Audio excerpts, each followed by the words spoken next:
샤를 마뉴 대제의 대관식 주후 800년 콘스탄틴 대제가 로마 제국 내에서 기독교 신앙 자유를 선언하고 이어 기독교가 제국의 종교가 되어지므로 교회에 대한 석권의 영향이 커지게 되었습니다.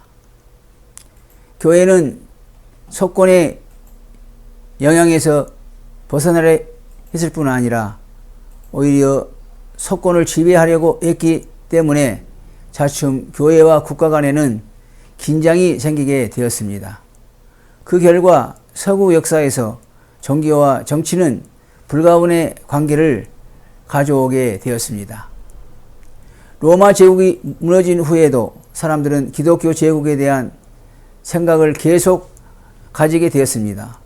무엇보다 기독교 제국에서 교회와 국가 중 어느 쪽 지도자가 최고의 권위를 가질 것인가 하는 것이 중요한 문제였습니다.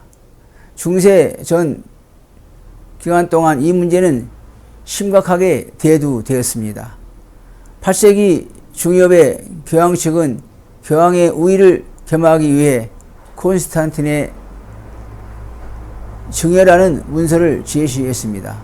이 문서의 내용은 콘스탄틴 대제가 콘스탄티노플로 수도를 옮기게 된 것은 로마 교황에게 서방의 통치권을 주기 위함이었고 그는 제국의 서방을 로마의 감독에게 증여했다는 것입니다. 이런 전통을 따라 프랑크 왕 페핀 3세도 룸바르 아족을 취해 교황에게 증여하게 되었다고 했습니다.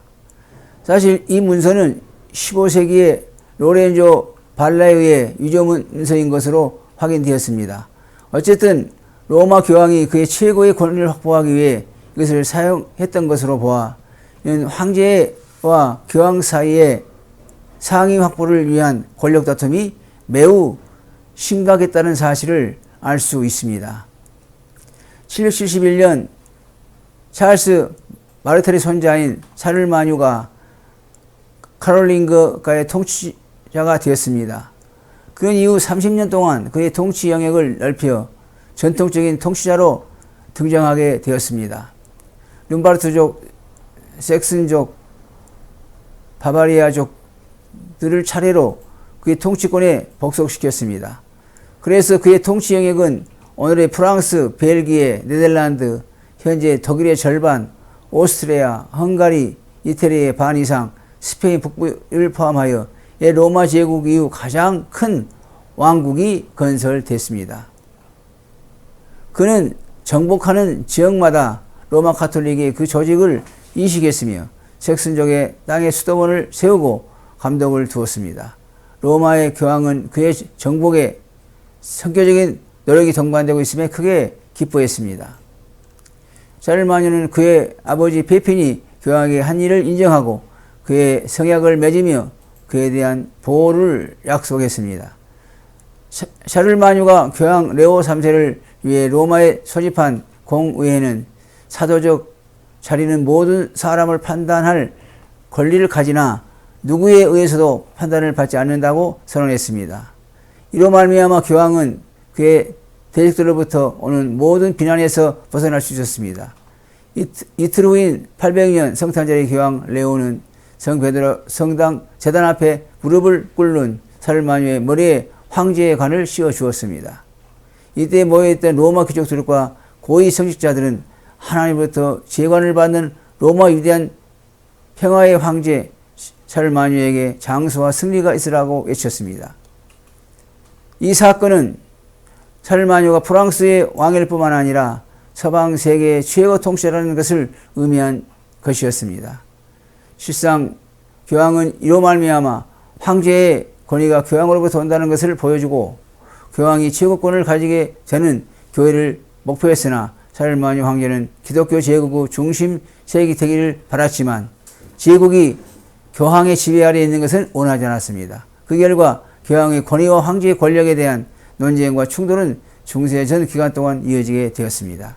샤를마뉴 대제는 두려움을 모르는 당당한 기사와 정치가이기도 했지만 독실한 신앙인이었고 학문을 장려한 지도자이기도 했습니다.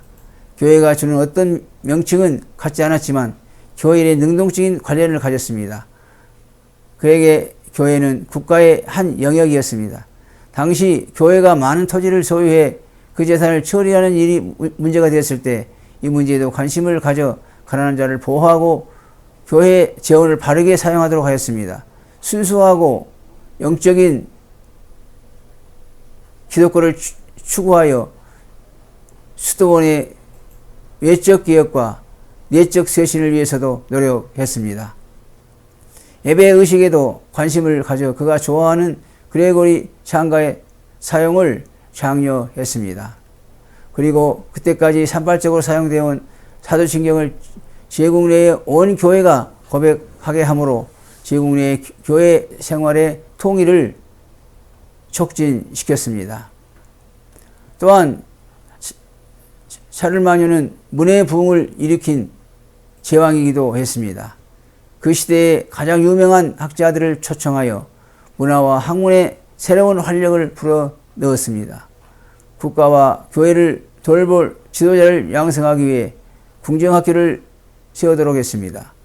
이는 그가 이를 위해 초청한 학자들 가운데 가장 유명한 사람은 영국 요크 대교회당 학교 교장이었던 앵글로 섹슨족에 속한 알퀸이었습니다.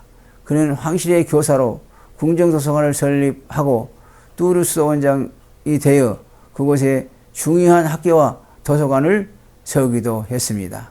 알퀸은 바로 카톨링거 문해 부흥의 설계자였습니다.